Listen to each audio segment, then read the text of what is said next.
to the Professor Knits podcast. My name is Nikki. I'm your host.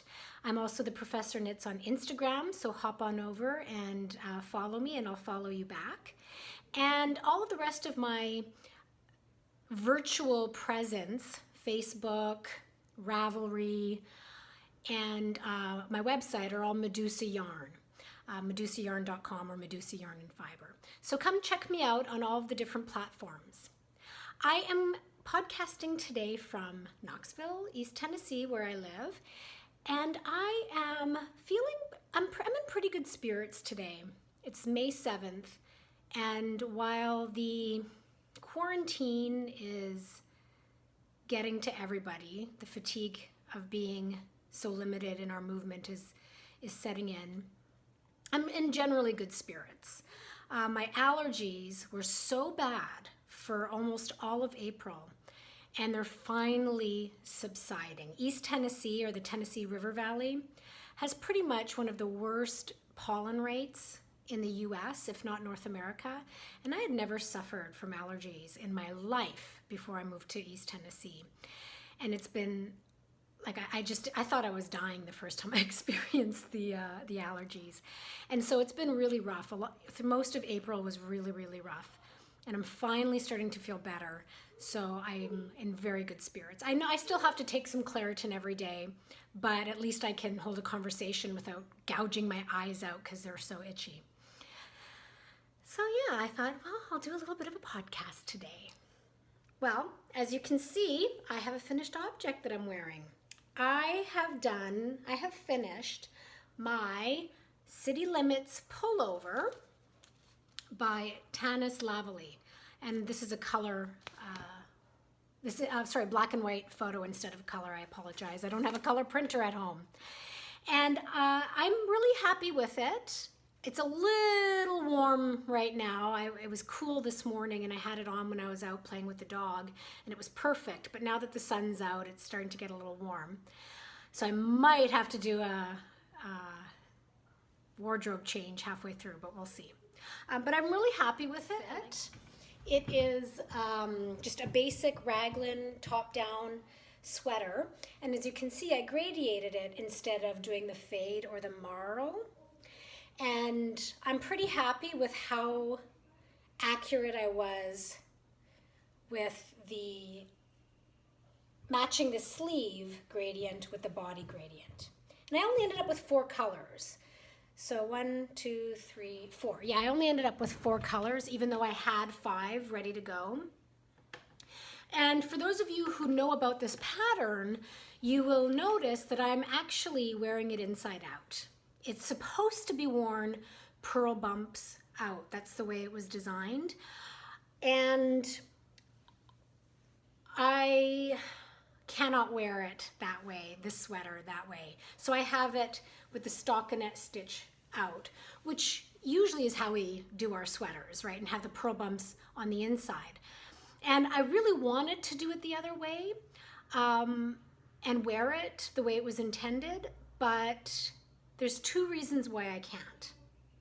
The first is purely psychological. It just feels like I'm wearing a sweater inside out. And that's a tough one for me to get past, but I'll work on that. I might try knitting it again. I'll work on that. The second reason why I have to wear it this way is because of my yarn choice and gradient choice. I decided to do a worsted weight yarn, just a single strand of worsted weight, and do the gradient, where the pattern is designed for 2 strands of fingering weight to be marled and faded, which means that you're constantly switching out only 1 strand of yarn, 1 fingering strand of yarn. And that means that when you drop a color and pick up a new one and you're weaving in your ends, they're hidden in the purl bumps because it's such a thin, very difficult. It's a thin piece of yarn. It's fingering weight, and you're not going to be able to see it in the marling.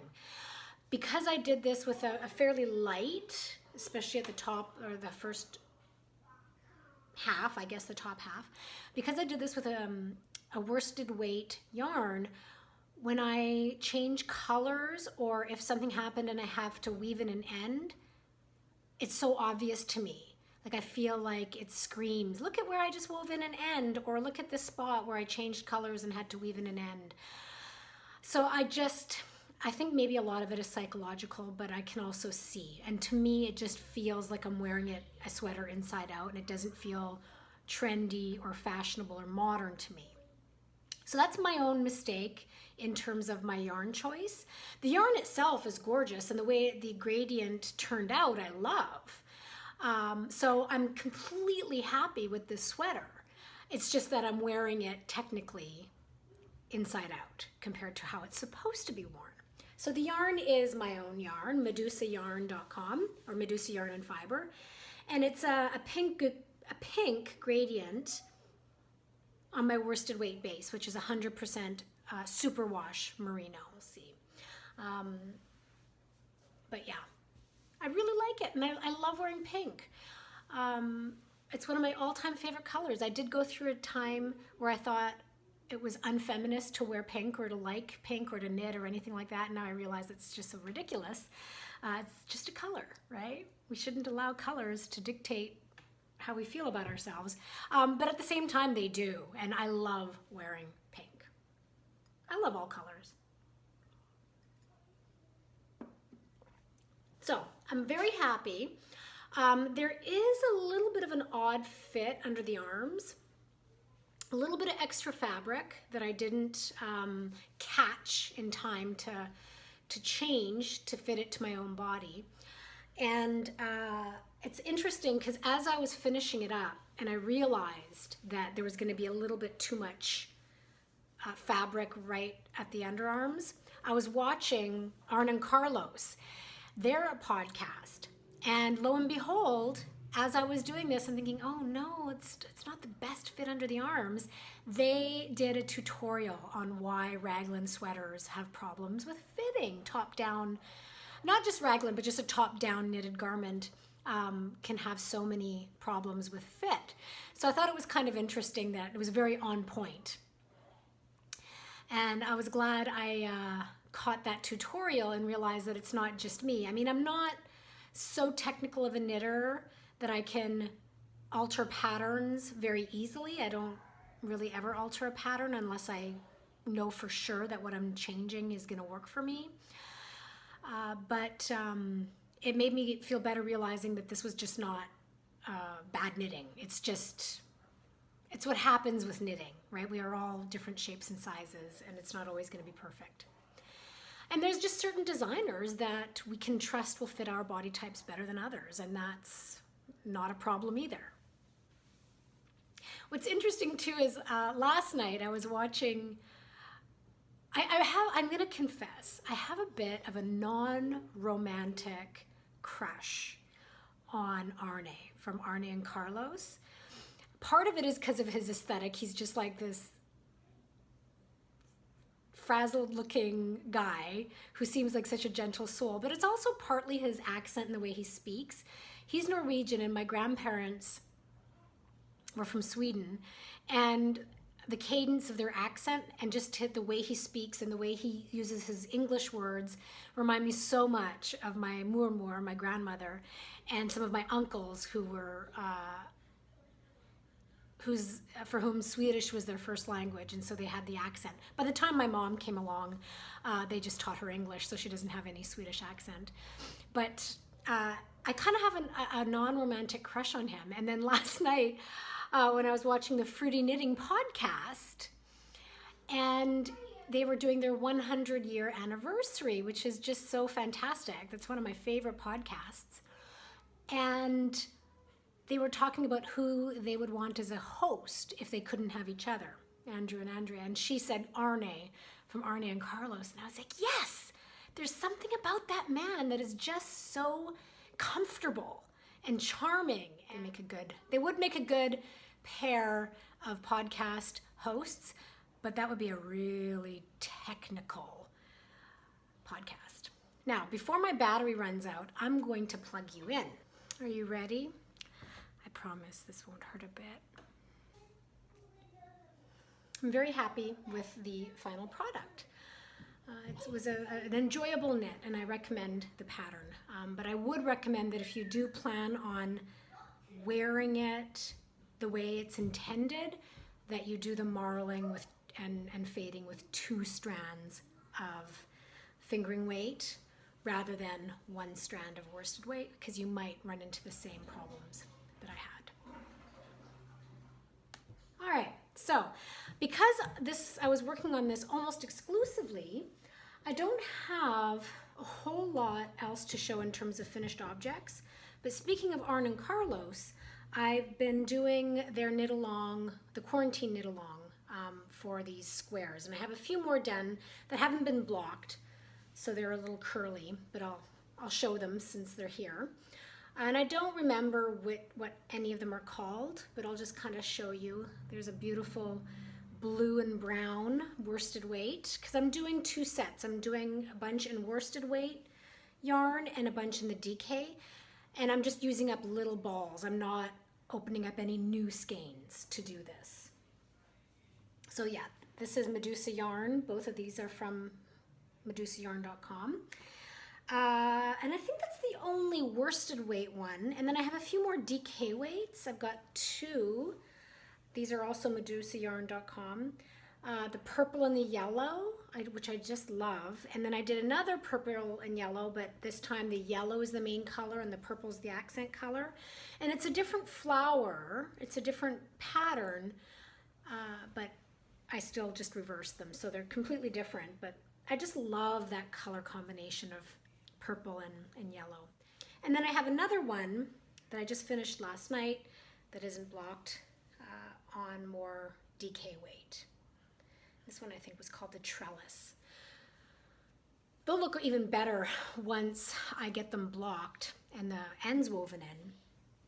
But the reason why I'm really pushing through and working with this project, clearly I won't finish it by the time the quarantine's done. And I think I'm gonna aim for a blanket in each one. I'm just gonna keep making these until I have so many that I can make 2 blankets. We'll see, I could change my mind and just make pillows. But the reason why I'm pushing through is, first of all, it's a lovely project and a nice way to commemorate this terrible time period. But it's also really helping me control my color work tension. Because in these patterns, you have to purl the color work or do color work on the purl side. And I had never done that before. And I don't like doing it, I'm gonna say. So I would never say never, right? It's highly unlikely I will ever knit a color work sweater flat where you have to purl the color work. That's why I like to knit the yoke sweaters in the round, because then you never have to purl color work, because it's hard to keep the tension. And I'm a right-handed knitter. I throw the yarn with my right hand. So it's a very inefficient way, from what I understand, for knitting, but it's the way I was taught. And it's interesting, I had a texting conversation with my aunt who taught me how to knit. So why do she and I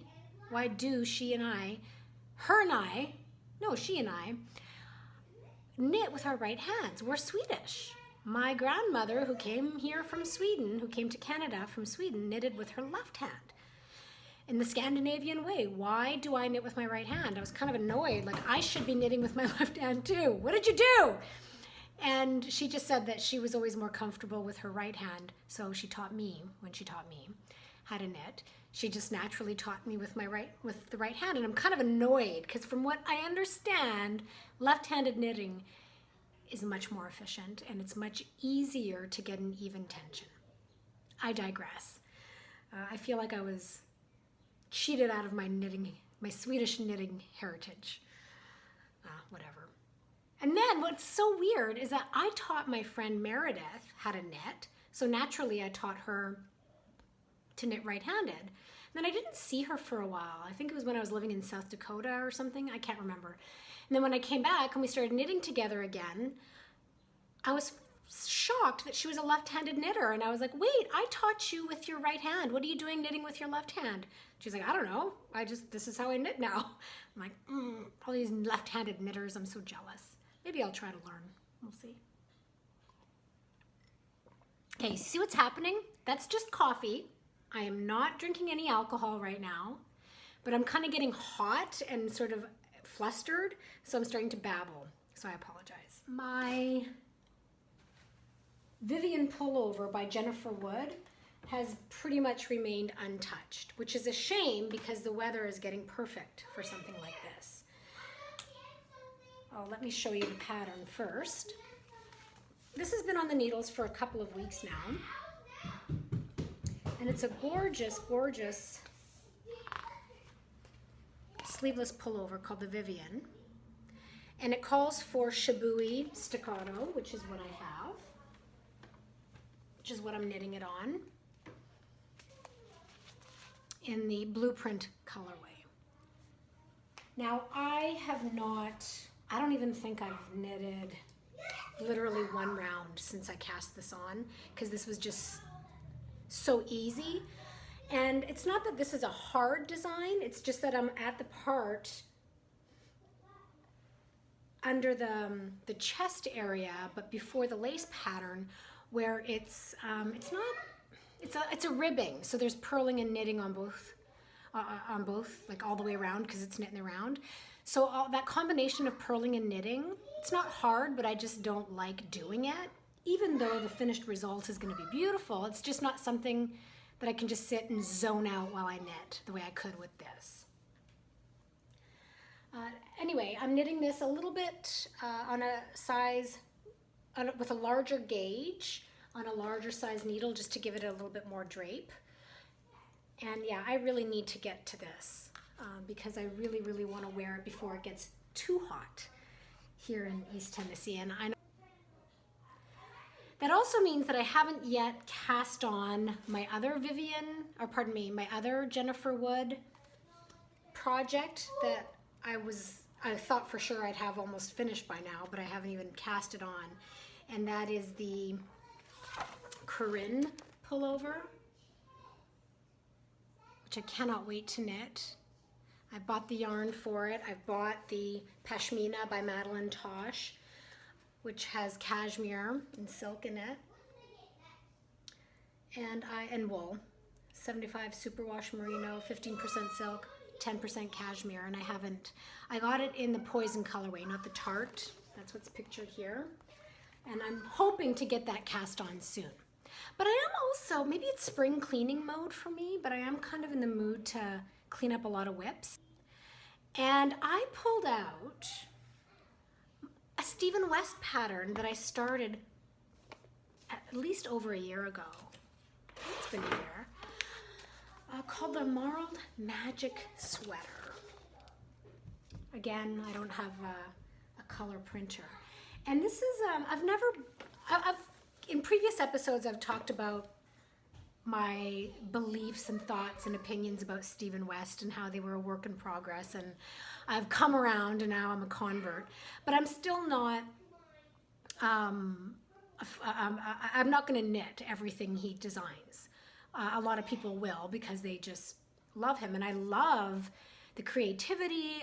There's so much about his patterns that I love, but the aesthetic is just not mine.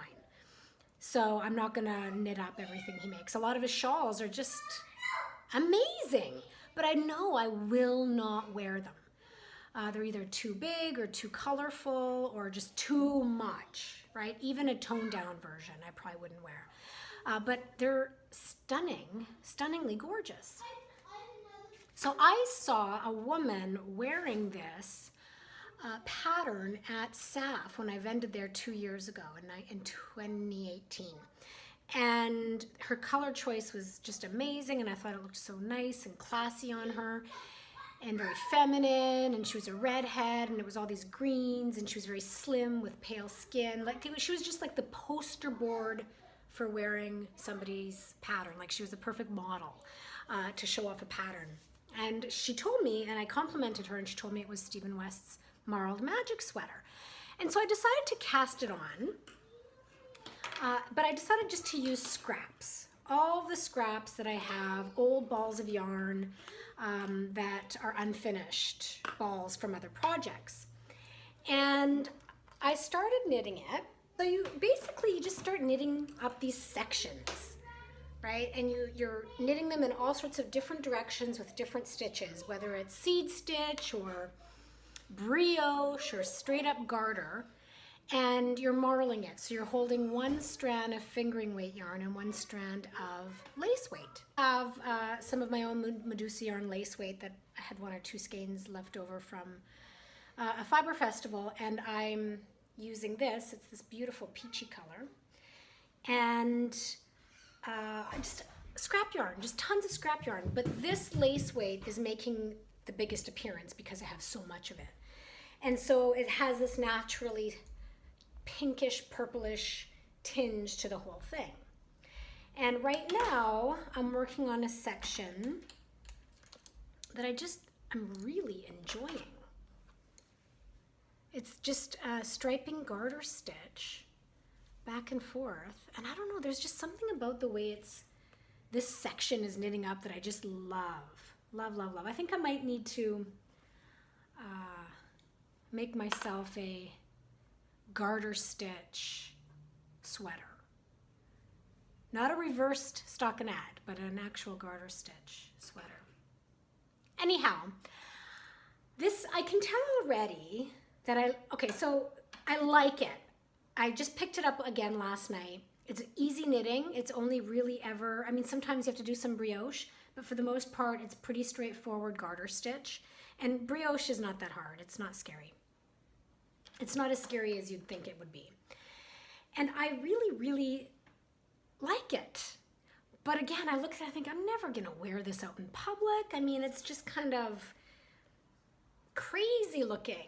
But I'm also kind of just gonna suspend judgment for now, because I can imagine putting it on, and even if it's not something I would wear to work or out for dinner, I bet you it'll be something that will become a staple for, morning walks with the dog, or running to the grocery store, or just cozying up with a glass of wine on a cold winter's night. I can kind of see it having a very specific, beloved purpose in my life.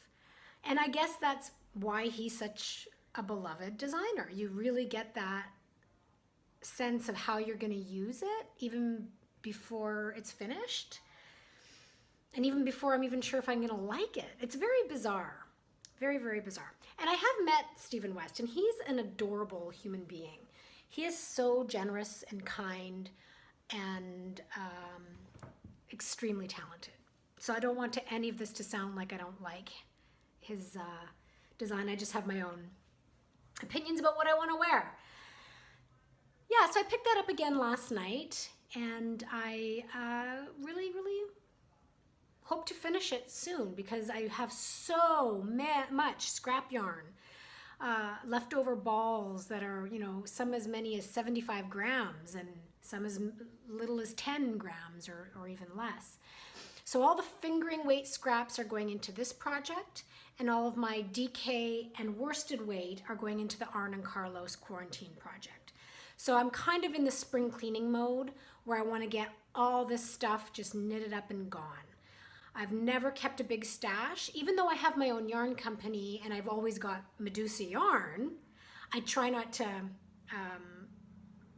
think of it as something I can just take whenever I want, because I want to sell it. So my other stash of yarn, which is other companies or other brands of yarn, I keep really small, and I want to make sure it all gets knitted up in these fun little stash busting projects.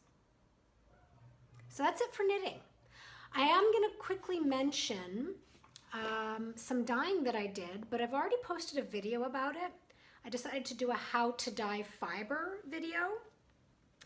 And this was the finished project. 2 braids of this gorgeous pink, yellow, and white fiber that I'm gonna spin up. And it is 30% silk, 70% BFL, so blue face Leicester combed top. I don't get to do a whole lot of spinning right now, and I really miss it. So I think I'm gonna get to this maybe tonight after the kids go to bed. Oh, Right? Who am I joking? I'm going to fall asleep after the kids finally go to bed. Yeah, that's something I can't do with the kids around because inevitably my daughter, who's a bit of a handful, she'll stick her finger in there on purpose, like in the wheel, because she doesn't even, I think she gets it, but I think she just wants to do it to make me mad. She really knows how to push my buttons. But of course, I'm not going to be mad. I'm terrified that she's going to lose a finger, but she doesn't quite get that yet, although she's starting to, I hope. I don't know. We'll see. What else? I think that's all I have to share today. So it won't be a very long episode. I hope everybody's doing well. If you like the videos, hit subscribe and hit the like button, and I will be posting another video soon. Take care.